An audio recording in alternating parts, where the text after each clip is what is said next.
আসসালামু আলাইকুম ওয়া রাহমাতুল্লাহি ওয়া বারাকাতুহু। কালিয়াকোট থেকে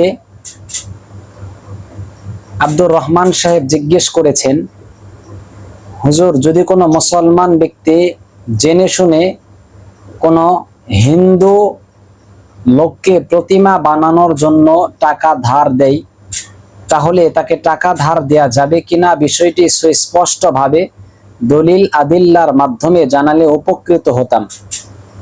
মাশাআল্লাহ ভাই, অনেক সুন্দর একটি প্রশ্ন করেছেন। হামিদান ওয়া মুসাল্লিয়ান ওয়া মুসাল্লিমা আম্মা বাদ। ভাইয়ের প্রশ্নের উত্তর হলো, যদি কোনো মুসলমান জেনে শুনে বুঝে কোনো হিন্দুকে প্রতিমা বানানোর জন্য টাকা ধার দেয়, তাহলে সে কবিরা গুনাহ করেছে। কারণ হিন্দু ব্যক্তিকে প্রতিমা বানানোর জন্য কোনো মুসলমান টাকা ধার দিতে পারে না।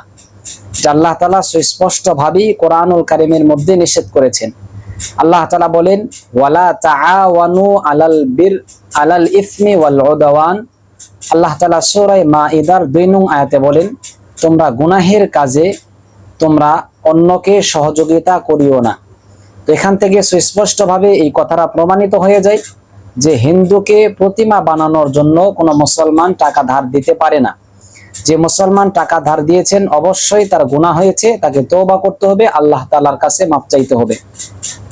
আশা করি ভাইয়ের প্রশ্নের উত্তর আপনি বুঝতে পেরেছেন। আসসালামু আলাইকুম ওয়া রাহমাতুল্লাহি ওয়া বারাকাতুহু।